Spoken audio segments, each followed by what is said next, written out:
Indonesia secara umum memang sudah resesi sejak diberlakukannya PSBB, di mana masyarakat di bottom of pyramid sudah tidak punya income lagi karena selama 3 bulan tidak bisa bergerak banyak, terutama mereka yang berbasis pendapatan harian. Pendapatan harian adalah mereka yang berjualan retail di wilayah perkotaan. Strategi nasional saat ini yang memberikan bansos pakai duit pinjaman, banyak yang memperdebatkan. Fokus create demand-nya tidak salah kalau supply-nya memang lokal produsen. Tapi faktanya supply dan produksi lokal sejak 3 tahun, sejak 2018 hingga saat ini terus merosot. Sehingga logika create demand dalam solusi bansos berbasis uang pinjaman merupakan solusi yang tidak keren. Pemikiran dunianya seakan saat ini masih dalam keadaan normal. Sampai sekarang sudah perang begini, masih aja belum keluar paradigma tim ekonominya dari berpikir bahwa saat ini adalah keadaannya normal. Atau memang ilmunya tingkat dewa, sangat tinggi sehingga masa perang ini nggak kebaca masalahnya dan solusinya karena ilmunya sudah di langit tinggi sana. Bos,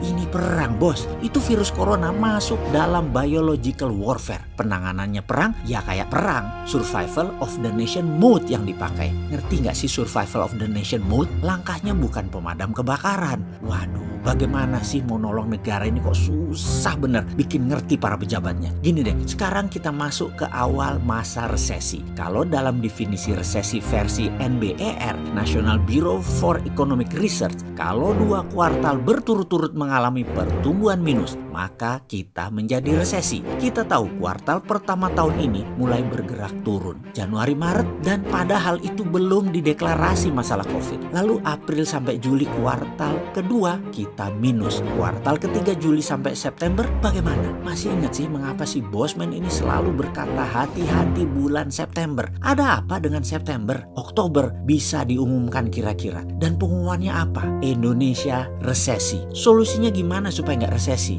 Kan sudah berkali-kali dibilang ganti pemain secara total. Pemain cadangan masuk dan pemain lama tanggung jawab yang bikin screw up ini semua bangsa ini mereka. Kalau masuknya nanti Oktober atau setahun kabinet jilid 2 ini bekerja, wis kasep sudah telat. Pasti 2021 semester pertama akan terus merosot, melambat terus ekonominya. Saat ini ada yang membanggakan kita surplus perdagangannya. Jujur, mau nggak kebanggaan surplus perdagangan tersebut kita buka rahasianya? Biar paham bahwa data tidak salah, tetapi data bisa dilaporkan dengan cara berbeda agar hasilnya terlihat bagus. Begini melihatnya, perdagangan surplus. Oke, dia surplus karena importnya menurun drastis. Mengerti? Sementara kita tahu import Indonesia 70% adalah bahan baku produksi. Kalau bahan baku produksi menurun tajam, artinya Indonesia tidak bagus produksinya. Artinya apa lagi? Bulan-bulan ke depan ekonomi nambah turun karena indikasi impor tadi. Jadi biar dibilang terlihat keren, makanya datanya diinfokan sepotong. Walaupun benar, yaitu Indonesia surplus transaksinya. Padahal, iya benar surplus transaksinya, tapi gara-gara impor turun terlalu tajam. Sementara impor adalah bahan baku produksi. Sudah mulai ngerti? Pinter ya cara dia buat laporan? Ya pinter lah, orang doktor S3 yang melaporkan. Lalu ditambah lagi ketegangan Laut Natuna Utara. Maaf, saya lebih memilih istilah Laut Natuna Utara ketimbang Laut Cina Selatan. Karena memang nama tadi atau istilah tadi yang diklaim oleh Tiongkok sebagai traditional fishing ground China sejak ribuan tahun yang lalu, yang harusnya kita berani juga dan bernyali juga mengatakan jancuk kon Tiongkok. Sejak ribuan tahun yang lalu tempat itu sudah traditional fishing groundnya kami orang Natuna. Jadi 200 mil laut utara Natuna itu laut kami, cuk. Ketegangan Laut Natuna Utara sisi utara yang dianggap biasa oleh pejabat kita jadi tidak terasa dan tidak memperhitungkan banyaknya langkah-langkah diplomasi catur atau malah ngajak damai. Ini lucu, damai di negara yang dua-duanya perlu perang, kok nggak nyandak ngelihatnya. Asli ini lucu. Bos, mereka berdua memang mau perang, tapi perang ala mereka. Yo mikir dikit lah wahai pejabat.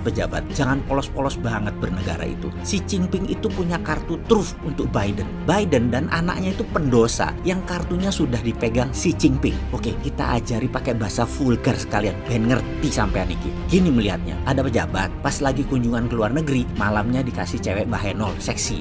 syahwatnya dilampiaskan. Lalu pihak tuan rumah rekam semua adegan ranjang tadi secara rahasia. Lalu beberapa tahun kemudian dibocorin dikit.